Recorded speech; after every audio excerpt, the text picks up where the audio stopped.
All right. I think we are currently live. Not exactly sure. Should be though. Yeah, I think we're live. All right. Cool. So we are a little bit early here. So if you are tuning in, watching this after the fact, I hope you do enjoy this video here. It will be posted up on the YouTube channel. We got DL Peck Fishing. Thanks for hopping in here, man. Should be a good one today. Michael Goodman, how's it going?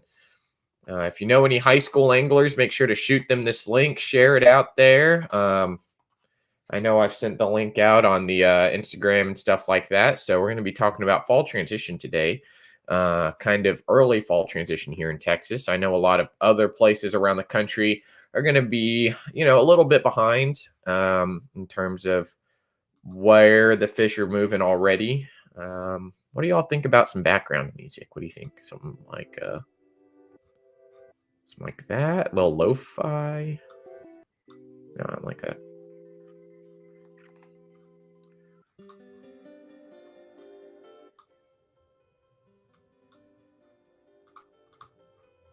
I'm not mad about that acoustic one. That one's not bad.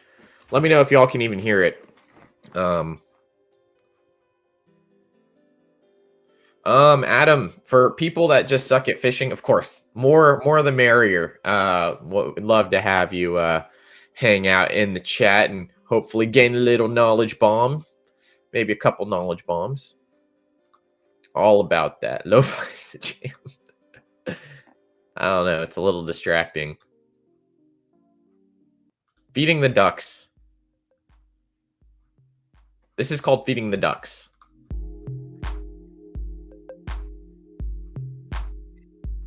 Not bad. It's not bad.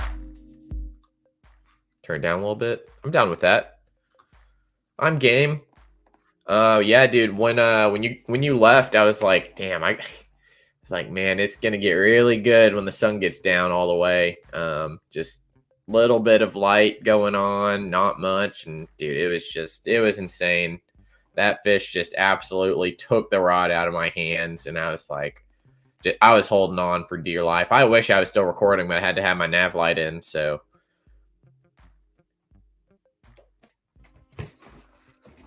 It's all right. It's all right. Hopefully we get some high schoolers in here. Of course, with this being really directed towards the high school anglers, I will be going down kind of into some of the rule changes for 24-25, as well as we'll be talking about some other cool stuff as well. So hopefully we get some high school anglers in here. I'm sure once this video posts, I think North Division is fishing this current weekend. So if you are fishing or planned on fishing Ray Roberts, there will be a high school tournament next Saturday, not this coming Saturday, next Saturday.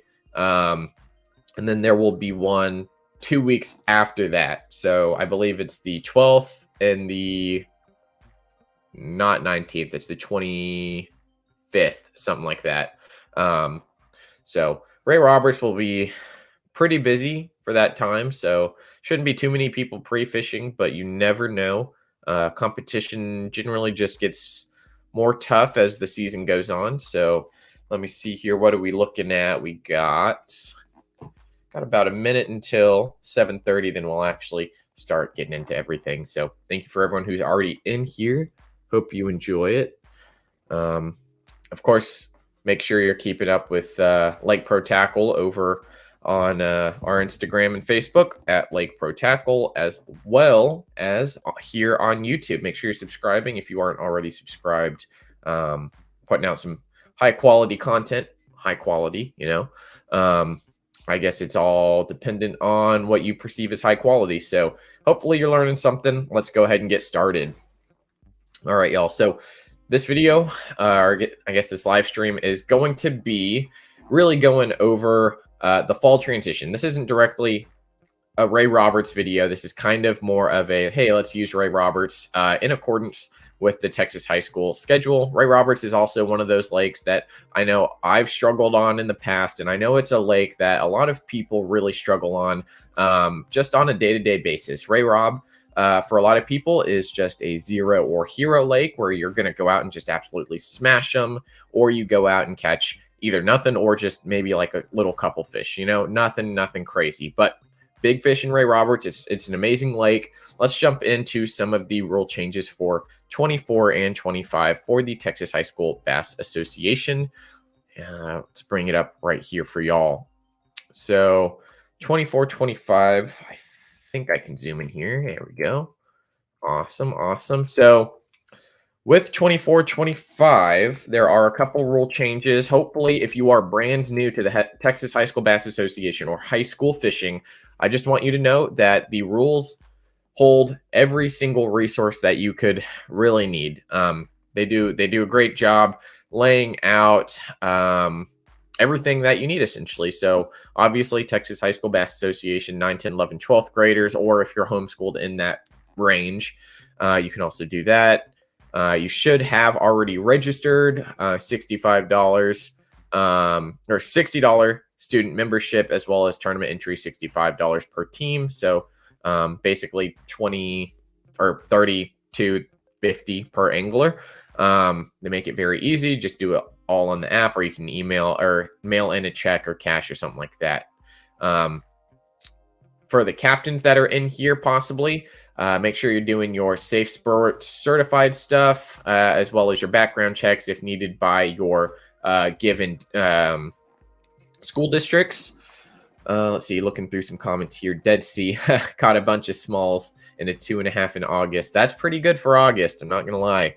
One of the big changes for this year, points have changed from for AOY and stuff. It's now 4 out of 5 tournaments instead of all 5 tournaments. So this gives little leeway for the anglers that are also other athletes, such as football, baseball, basketball, track, and all that. Purchasing of information.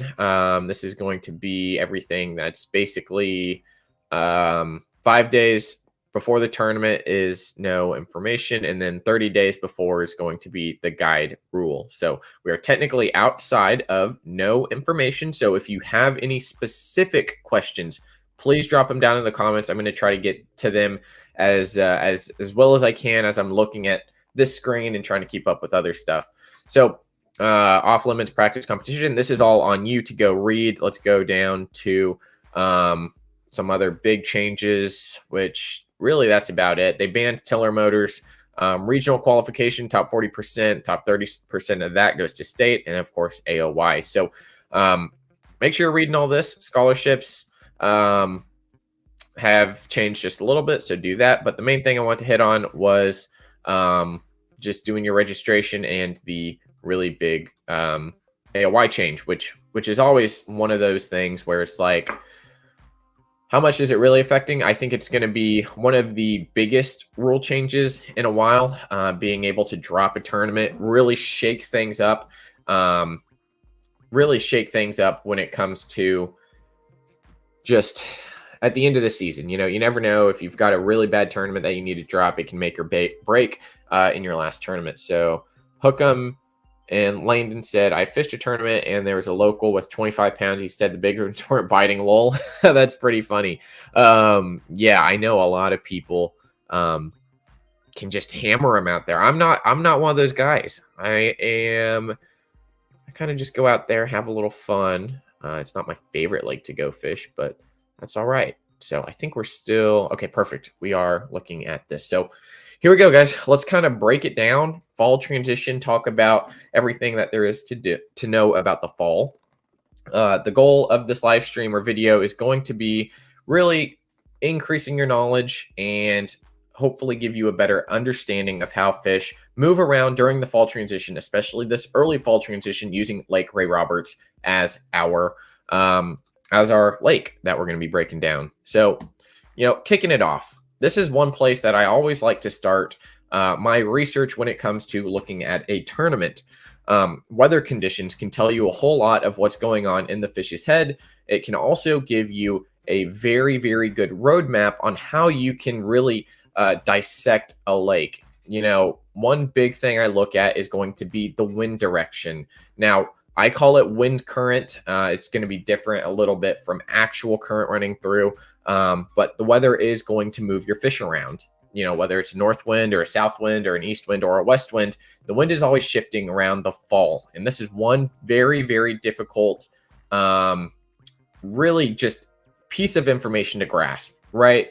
So I'm going to try to break it down as simply as I can in some other slides here, but the weather is going to move the fish. So I'm looking at the wind, I'm looking at if it's raining, if it's sunny, if the barometric pressure, and I didn't write that one down in there, but barometric pressure can be a very key factor.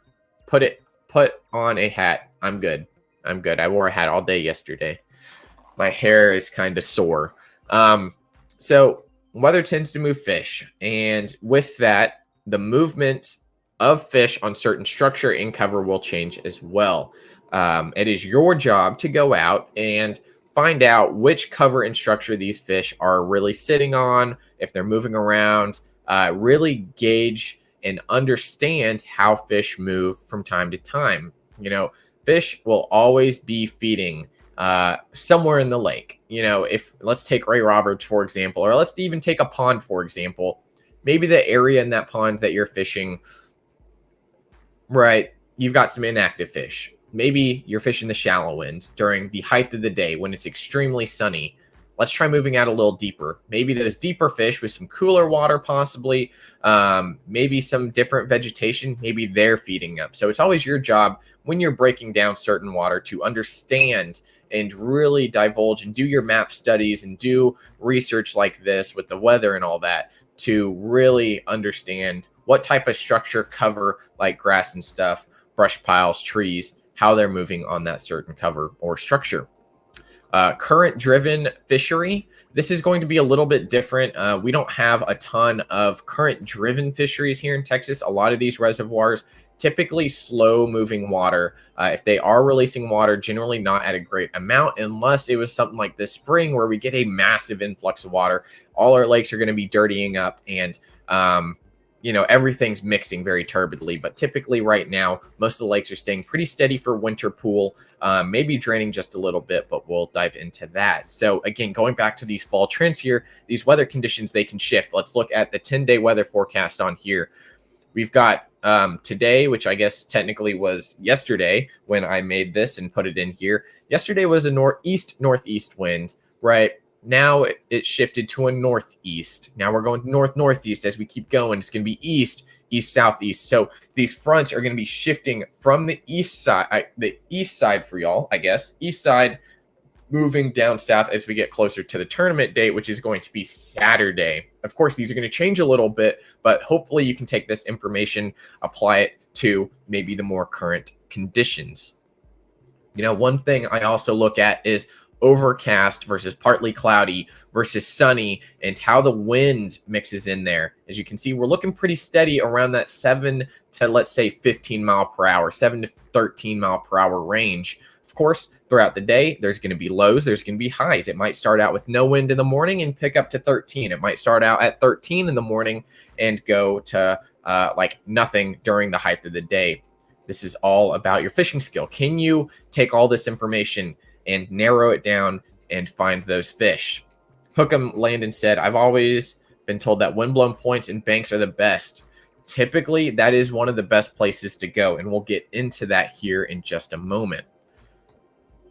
Water conditions. So like we said, weather can affect everything. If it's raining, a lot of the time you're going to get more dirty water in those areas. Dirty versus clean water is very subjective. Let's take Ray Roberts, for instance. Lake Ray Roberts has every single type of water in there, right? You can go really, really shallow and you can find some extremely dirty water, especially if it's got runoff, like a spring or something like that, where you have water constantly flowing in, whether it's a spring, like I said, or let's say you have like fields or something, like irrigation fields, something like that. Usually shallow water right now tends to be the dirtier water, but if you have high wind, this can also generate a lot of chop on the water. It can really erode banks like this, which are kind of just mud, right?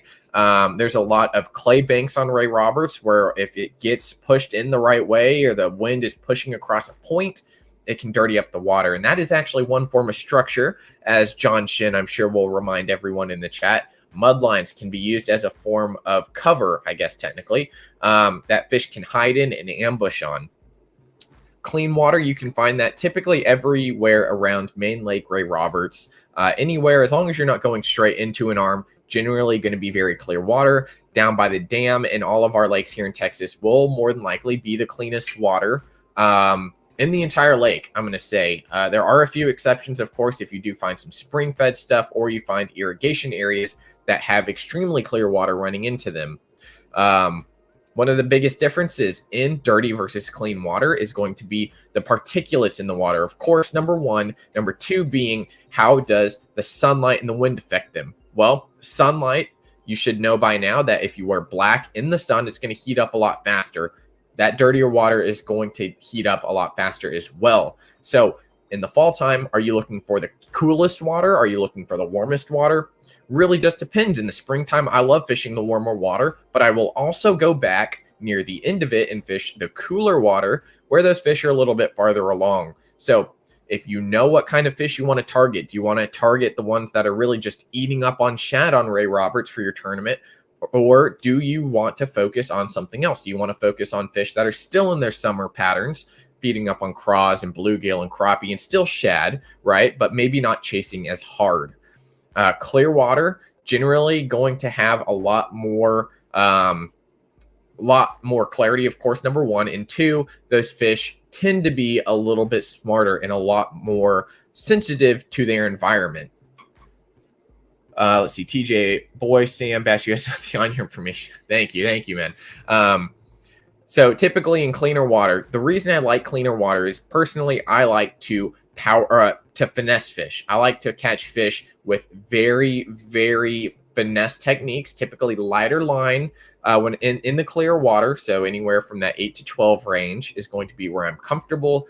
You can do a wide range of different techniques in cleaner water too, depending on your fish. If they're really smart, you have to narrow it down. But if you fish clean water where those fish can see and they are just hungry, you can throw a wide variety of lures, especially because they can see them and they can also use their lateral line to track those baits down. We won't dive really into what makes a fish tick, but you know, the main ones, they can see, they can smell, and they can feel with their lateral line running down the sides of their bodies to help them, you know, feel out shad or crawfish or something like that. And they can also really kind of hear. The lateral line kind of plays into that as well. So cleaner water, little less stilled out. Dirty water, typically going to be harder for them to find their food, but if they can hear it or feel it, you've got a good shot at catching them. Next up here, grass. There is a large amount of grass in Ray Roberts. It has started dying off. And when you get dying off grass, you're going to lose a lot of oxygen. Hopefully, you've learned a little bit about photosynthesis in middle school, elementary school, and if you're a high schooler, hopefully you've definitely learned about photosynthesis here. As plants bring in carbon dioxide, they're releasing oxygen. With aquatic vegetation, it's the same thing. This is one of the reasons why fish love to be in the grass a lot of the time, most of the time, because of the oxygen content available. It also provides cover from the sun. If you've got a lot of grass matted up at the top of the water column, you're going to have fish sitting right underneath that grass in that oxygen-rich environment and also protected from the sun. One of the studies that they've done is that fish do not really like being out in direct sunlight for a long period of time. They've found that fish's eyesight is not as great, and it's like you staring up at the sun 24/7. You don't want to do that. It's going to damage your eyes, and it's not comfortable for you. So I'm here in a house with a roof over my head. You ought to think the fish would do the same thing, right? Moving on to more water conditions here, current-driven areas. This can be wind current, like I said. This can also be normal current, leading kind of back to the weather. With rain, you're going to get a lot more rainwater coming in, mixing. You're going to have different tributaries running in. Of course, Ray Roberts has a couple different river systems running into it. Like Louisville, for example, has Pecan Creek. It's got the Elm Fork. It's got Hickory. It's got a multitude of other ones to fish that can be good areas to fish in the fall, especially with turnover happening. Water level. This can play a huge role in finding fish. let's say you're out in the springtime and the water's really high, or it can be really even in the summertime, like we had this year. The water was really, really high this summer. It allowed for those fish to really get on a ton of areas and spread out.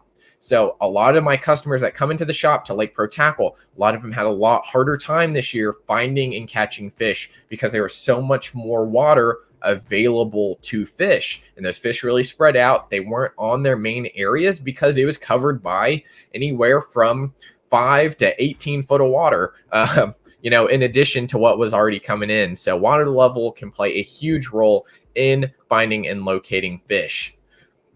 So one of the biggest things I find in water conditions is I really want to find the steadier water. I like personally fishing steady water. A lot of the times those fish get accustomed to that water. I like when the water's down a little bit. It reduces the amount of cover that those fish can stick on the bank, and I can catch them a little bit offshore, which I think is my next slide. Oh, I guess we got more water conditions here, of course.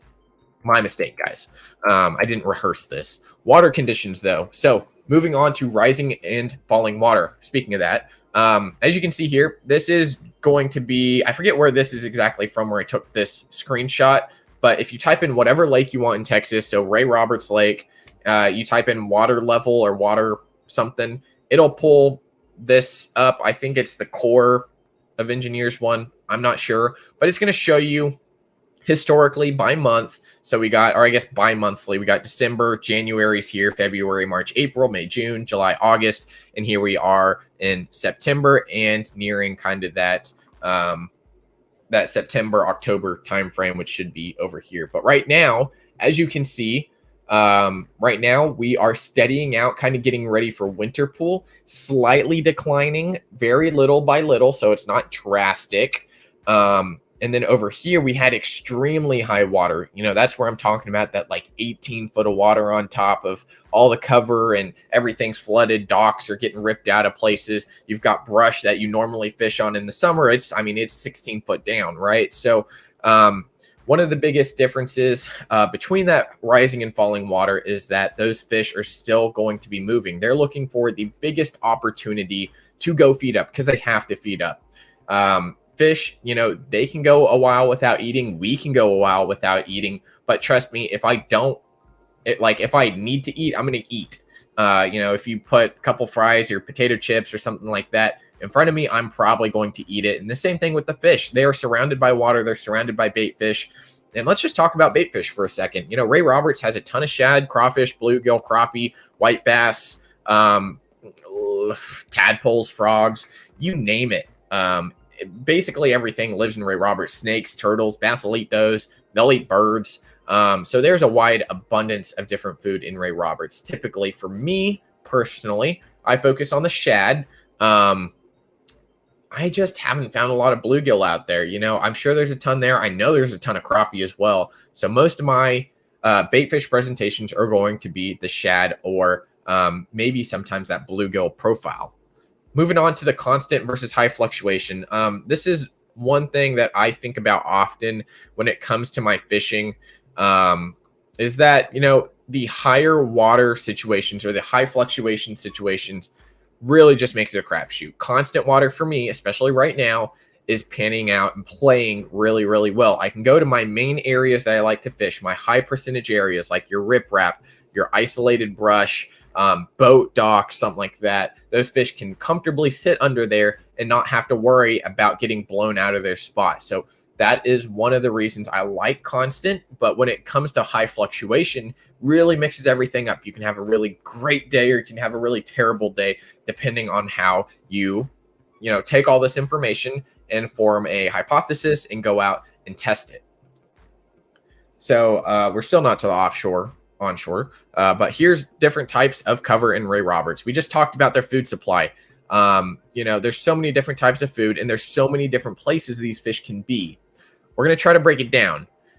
There's a lot of trees in Ray Roberts. There's a lot of grass. There's a lot of rock. There's a lot of brush. There's a lot of points, and there's a lot of creeks, right? So Ray Roberts is kind of nice. There's only a couple main creeks. So you've got your pond branches over in the west side, I think, for y'all. But you've got your west side branches over here. Of course, Ray Roberts Marina, and then weigh-in's going to be, I believe, right there over in the Sanger area. It's usually where they do it. You got your west side. You've got Buck Creek. You've got Johnson. You got Wolf. You got Lick Creek. You've got Sand Branch. You got Aldubois area. So there is a ton of fishable water, 25,600 acres of fishable water most of the time at regular pool. Of course, if it starts to go down, the amount of water is going to go down that you can fish. So for me, there's a ton of trees, tons of grass. Like I said, one of the main areas that I like to fish, not just on Ray Roberts specifically, but anywhere that I go to, riprap will always hold fish. Riprap just holds fish. It holds crayfish. It holds bluegill. It holds shad around those areas too, especially on breaks, which I guess kind of like a ledge, where the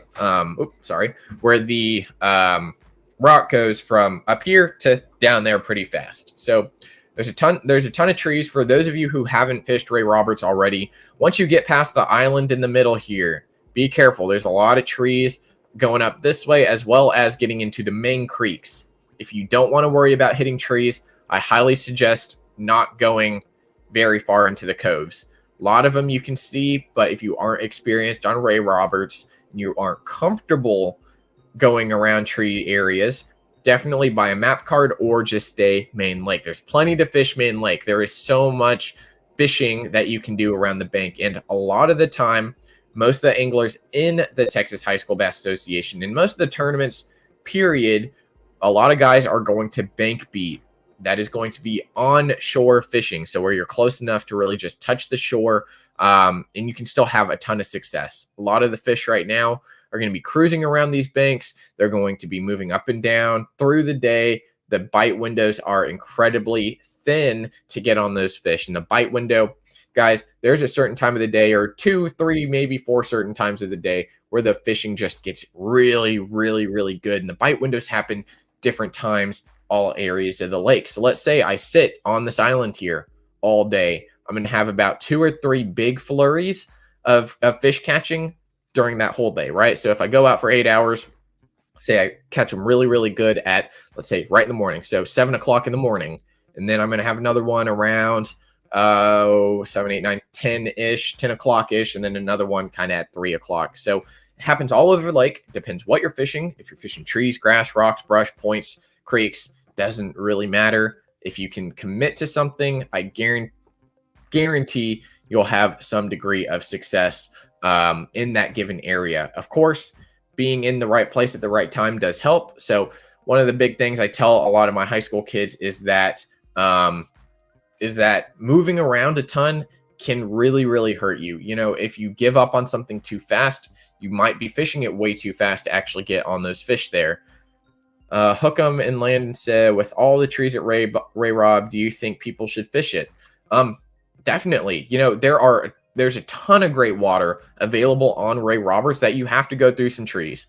Idle speed, motor trimmed up is one of the best ways to get through it, as long as you're not running extremely hard into these trees or running up on top of them. It is pretty safe. You're going to scrape up the boat, yes, but 2, you can also trolling motor through them. Definitely watch out for breaking your trolling motor shaft. Fishing the trees directly, there's tree lines out there. There are shallower trees that fish will hang on. Grass is very prevalent in the east side of the lake, not so much the west side right now.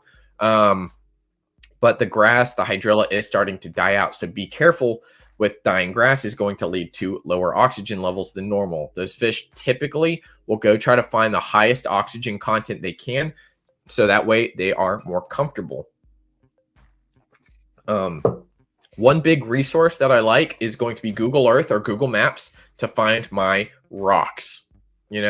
If I zoomed into the dam, you're going to see a lot of rock. You're going to be able to see that hard bottom. And I'm talking riprap rock. I'm not talking just clay bank or sandstone or something like that. I'm talking riprap areas. So, bridges hold a lot of riprap. There's a bridge way up here. There's a bridge in Buck Creek. There's a bridge I don't know what coves these are, but there's riprap over here. There's hard bottom areas all over. That's for you to find out. The riprap will hold a ton of fish all times of the year, like I said.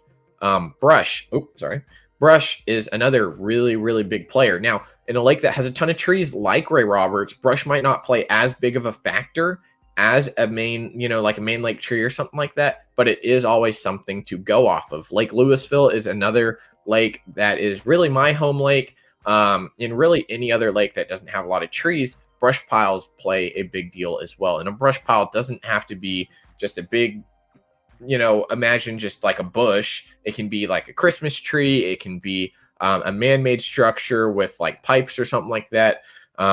Brush piles can be a lot of different things. Points, spotted points on Ray Roberts. As you can see, all these little nubs, that is all fishable. Landon, you said that windblown points and banks are generally better. I find that to definitely be true, and we're going to be talking about that here in the next slide. Onshore versus offshore, or offshore versus onshore. What's the difference? Onshore, let's break it down very simply. If you're fishing on like onshore or shore fishing, you can touch the bank with a cast. If you are offshore, you're going to be, let's give it about 2 cast lengths off the bank, right? So I can cast once and I cast again and I can touch the bank. So offshore is a very, very wide spectrum. You don't have to be that far off the bank, but you're not sitting on the bank. I have found so much success over the years, especially when I was just getting going in high school and even college. Fishing onshore is one of the most effective ways of catching fish. It requires, I'm not going to say less skill, but it requires some degree of just being able to throw your lure out near the bank, bringing it by a piece of cover, and if there's a fish on it, a lot of the time they should bite it. Onshore, I'm going to say, is a little bit easier in the fact that you don't have to go out and find fish with electronics offshore. So most anglers in the high school divisions are going to be fishing on the shore. So that is why I make it a big deal to teach my kids to fish offshore, to be able to go out offshore, use side scanner, down scanner, forward facing sonar to find these fish. So what should you be doing on Ray Roberts for the tournament coming up? I don't quite know, honestly. There's a lot of fish still in their summer patterns. Water temps are still going to be around that 84, 82 degree mark.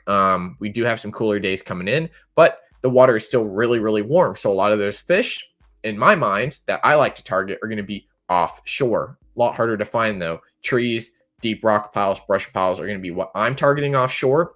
If you're a fisherman that likes throwing a chatterbait or a fluke or bank beating, onshore is definitely the way to go. There's a lot of shoreline to cover.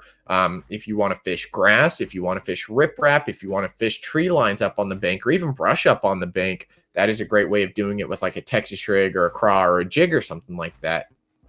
One thing that you have to ask yourself too, what should fish be doing and how do you fish? So what should fish be doing right now? Well, they should be eating. They eat all the time. Summer, winter, fall, spring, doesn't matter. They're going to be eating.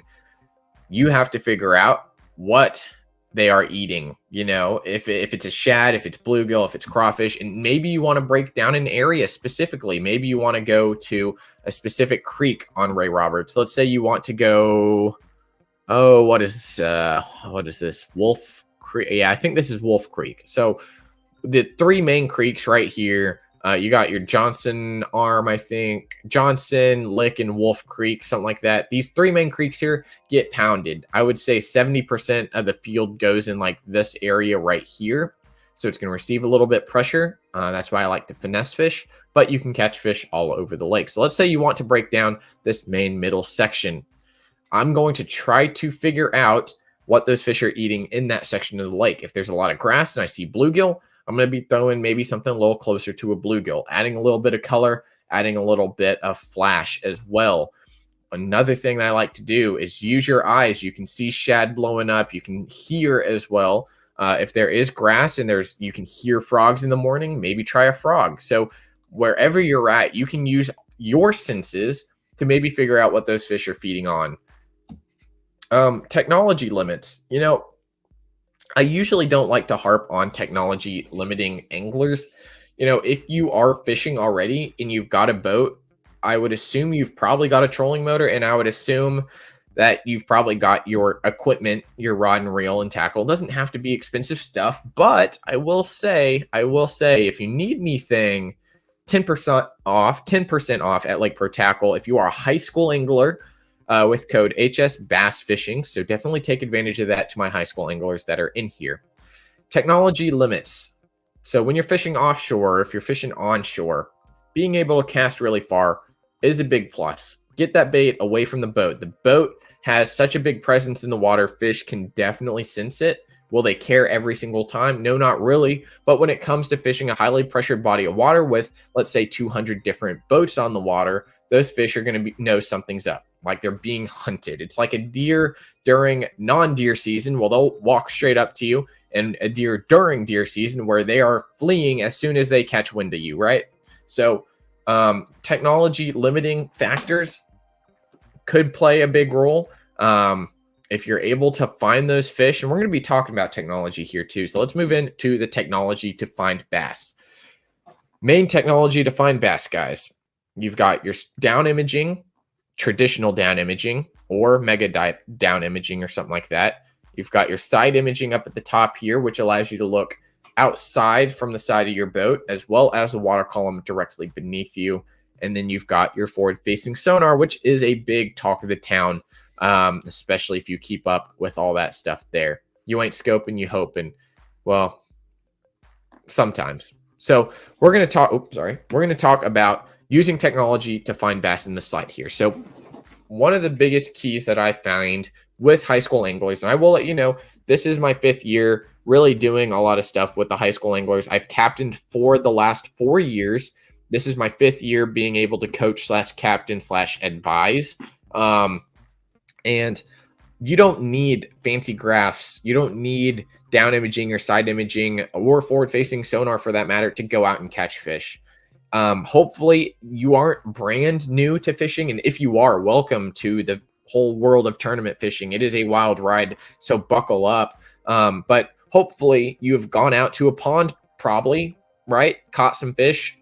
Just take a lake and imagine it's a big pond. You know, every single reed clump or something is a different arm. Every single, let's say bend or point on your pond is going to be a little bit different. Every section is going to be a little bit different in that pond. And you're really taking that small idea and blowing it up just a million times bigger on a lake. So one of the biggest things that I did with my kids first starting off is that, going back to the Ray Roberts image here, we would take a single cove and we'd try to break it down.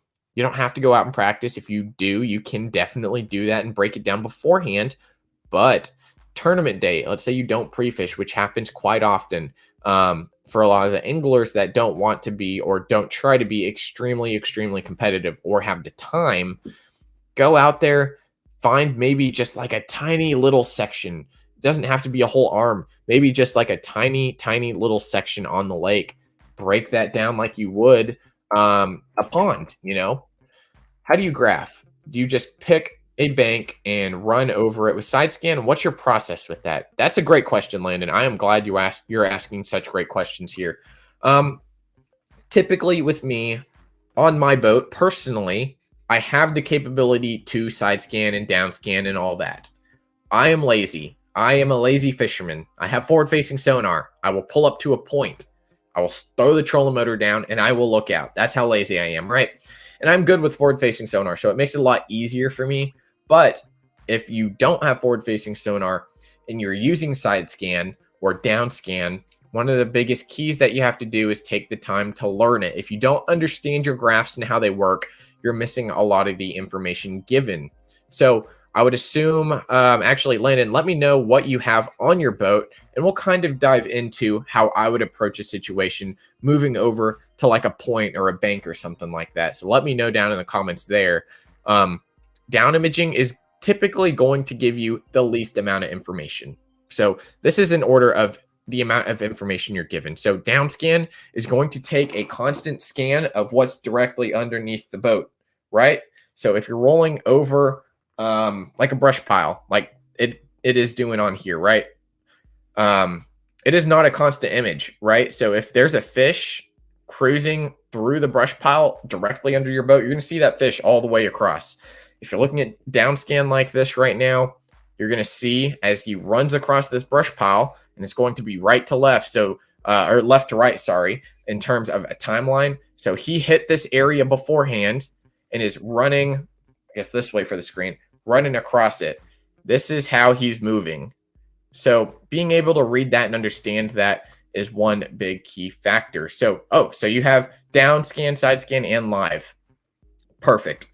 If you're fishing offshore, so this kind of goes back into finding the fish in areas and stuff that you want to fish. So let's say I'm fishing a point and I have access to all these technologies and I'm not myself and limited to really just forward facing right now.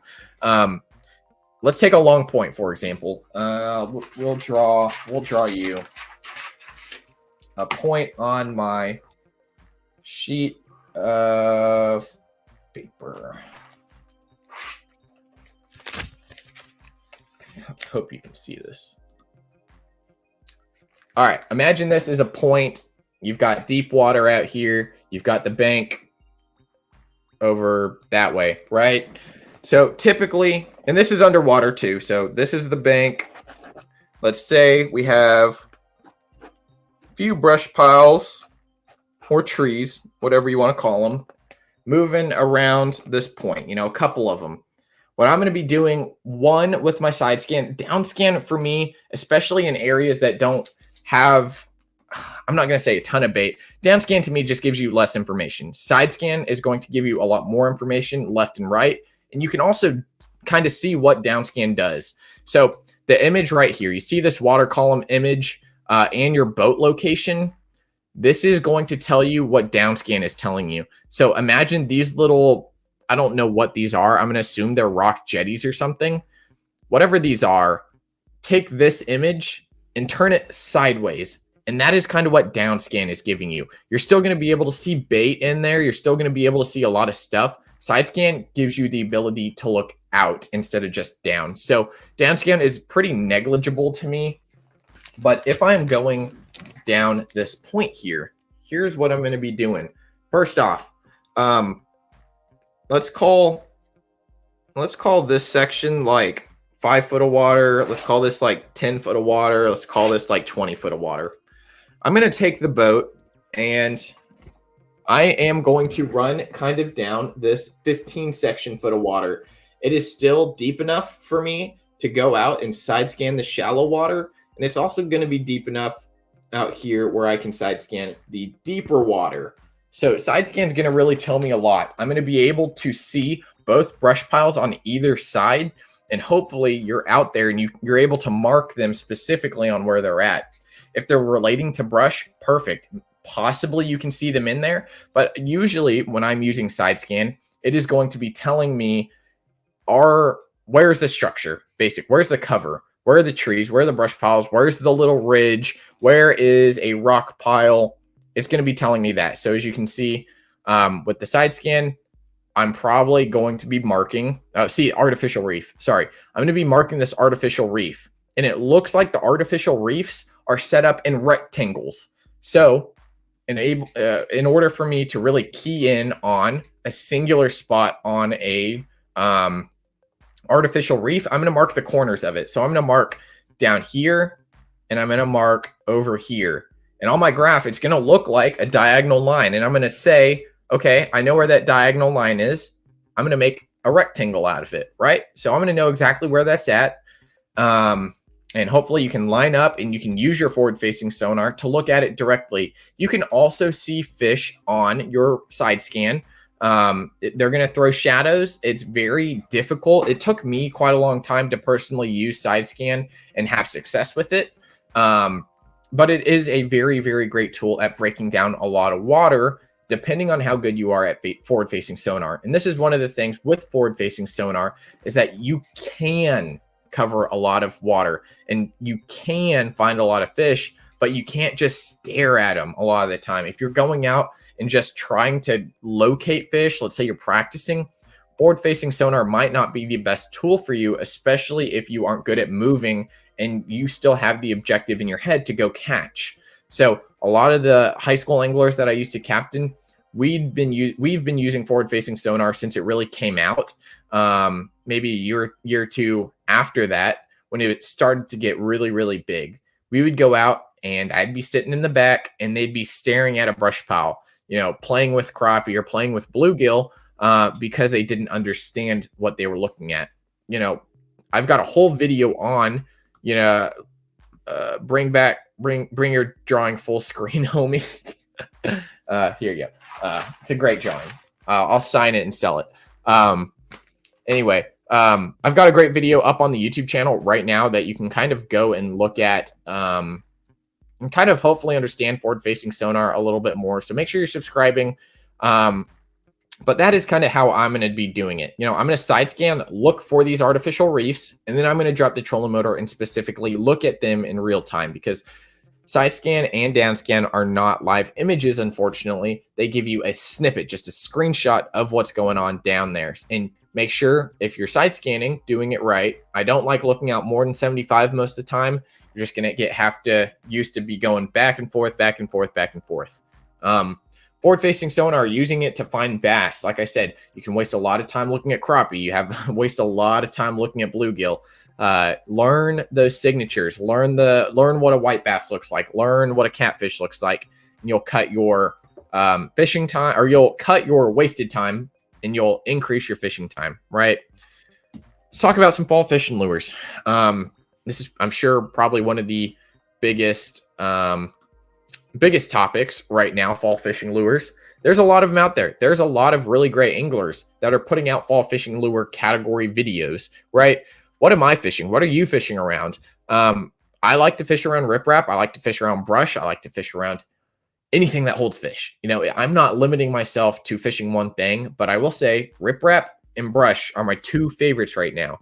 For riprap, crankbaits, just hard to beat a crankbait. You might lose them a lot, but they can be very rewarding when those fish are there actively feeding up on crayfish or shad or bluegill. Kind of just got to get a feel for it.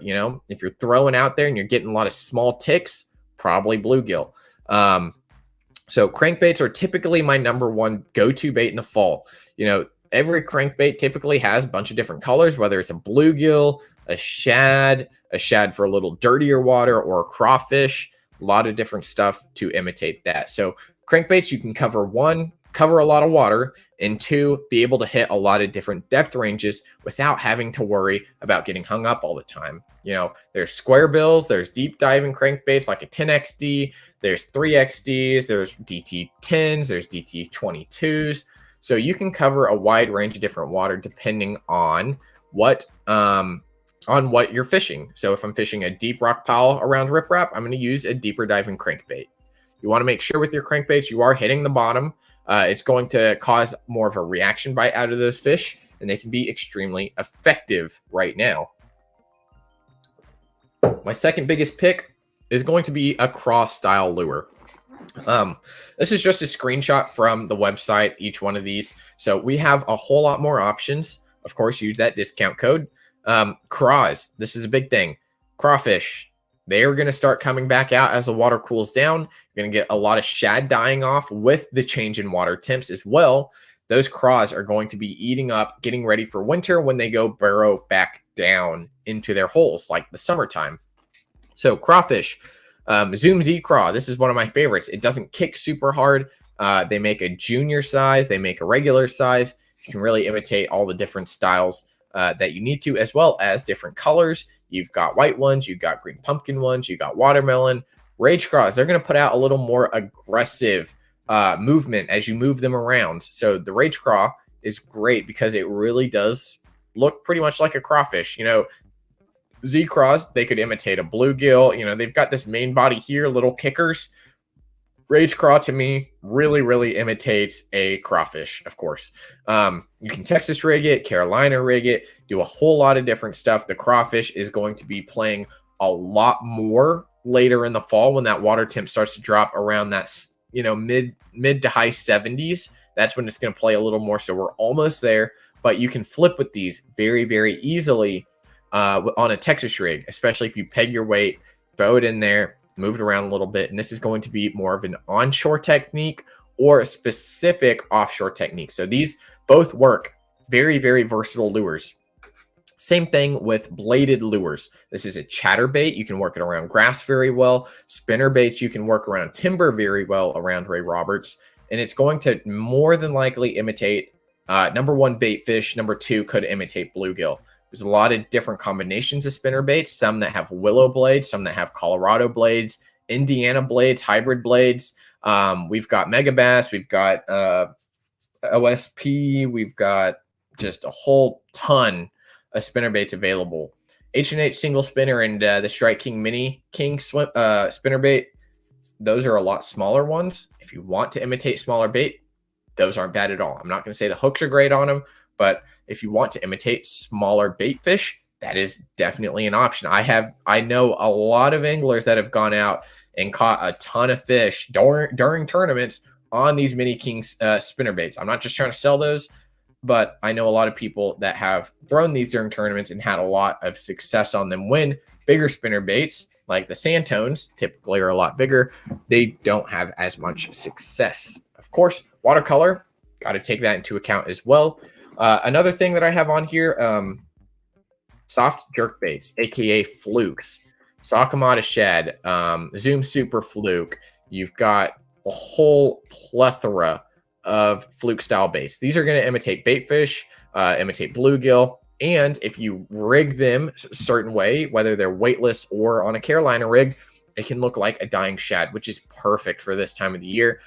Shad are going to start dying out. There's different sizes that you can imitate, and there's a whole lot to go with that as well. So that is kind of all I have here in terms of the Ray Roberts breakdown. If anyone has any questions, please ask them in here. I'm all for questions. If you are a high school angler rewatching this, definitely make sure to tell your buddies. I appreciate it. Of course, we do the discount for the high school anglers, but I'm always pumping out a lot of content on the YouTube channel for anyone to go out and catch fish. Hopefully, you know, whether they're tip videos or they're a specific product video, we want to make sure we're putting the best. We're trying to make sure we put the best equipment in your hands so that you can have success on the water. No, I didn't have a can of Spam today. I actually just had about like 2 slices. That's it. Some rice and Spam. Hook'em and Landon, yeah, thank you for dropping in today. Of course, make sure to tell your buddies, what fishing team are you on? Or I think you're on a fishing team. I would assume you are. Landon, what fishing team are you on? Oh, I will do this actually. Now we've got a little free time. I'll wait for some comments to roll in here.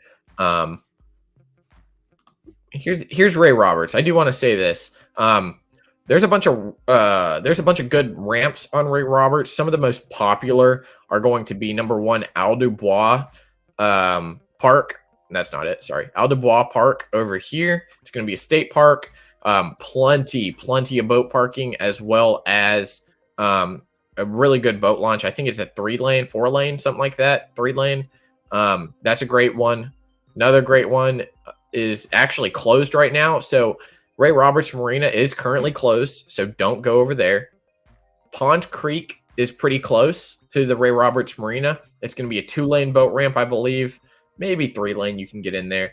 It's got a good amount of parking, pretty good area as well, and it's right next to weigh-in, which I believe should be at Sanger High School, if I'm not mistaken. Usually it is, but if not, you know, definitely read the rules. It's not my job to read the rules for you. Typically at like Sanger High School or something is where they do weigh-in. But Ray Roberts Marina is closed. Another great one is going to be Johnson State Park over here. That's not it. Sorry. Down here. There we go. So you got a ton of parking over at Johnson. It's going to be a 4-lane ramp.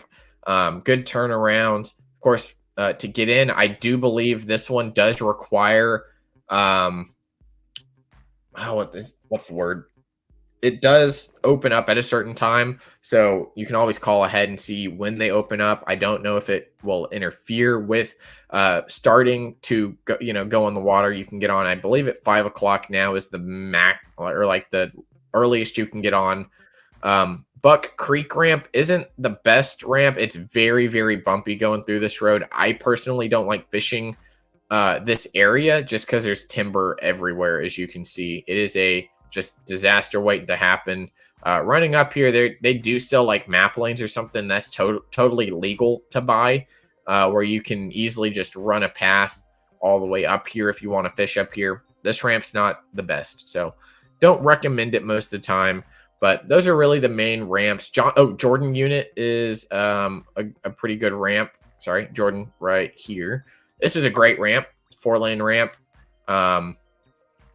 So pretty good amount of boat parking. Those are kind of the ramps there. Let's see. Oh, is it 6 a.m.? Oh, Hebron. Perfect. So you aren't fishing this coming weekend, but you'll be here in like 2 weeks. Perfect. I think Marina Ramp is now private, but open. Yes. I never fished northwest side of Roberts. Am I missing out? I have caught many a big fish in the west side here. There's some good smallmouth, especially over in this area by the marina. I don't know if they're going to completely take it off. I should probably look at that. Typically, you can't fish in the marina area from the tires, but you can go all the way back and fish this back section here. So let's actually take a look at that. Let's look at the event info for Ray Roberts coming up here, because I am curious if they... Oh, wait. That shows the 14th. Maybe I got my dates wrong. So I guess you are fishing here very soon. I don't know. Let's see. Usually they get rid of, or the off limits is all of Ray Roberts Marina. First cast is 650. Oh, wait. Sorry. Here you go. Let's see. So, Ray Robert weigh-in's actually at Al Bois. I did not know that. So that's awesome. I'm glad they moved it. So disregard anything I said earlier.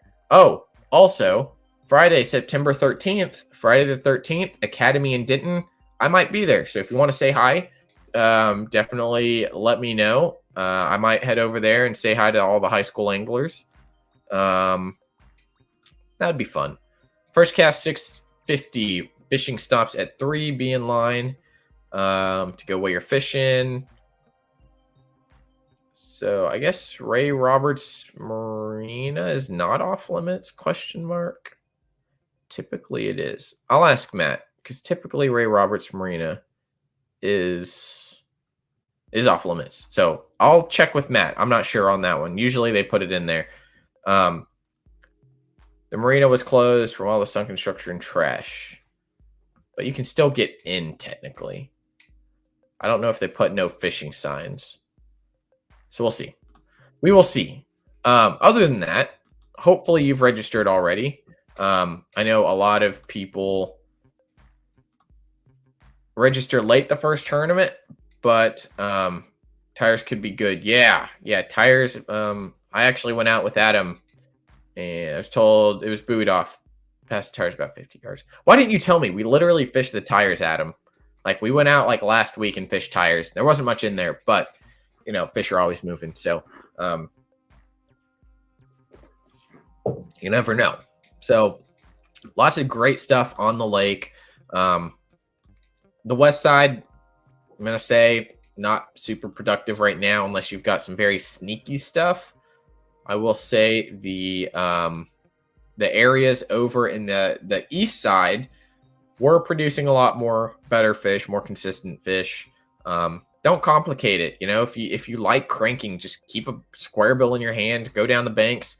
Not super rocket sciencey, but guys, I don't want to take up too much time. I don't want this to be like a super long video. I hope y'all enjoyed it. I've got another one next week, kind of breaking down Lake Whitney. So thank you so much for hopping on here. Of course, high school anglers, use the code HS Bass Fishing, and I should know most of the time if you are a high school angler or not.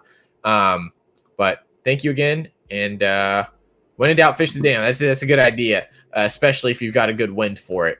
If it's a bad wind, don't do it. It can get really sketchy as well. But guys, hope you enjoyed it, and we'll talk to you next time. Follow the Facebook and Instagram. We'll see you guys.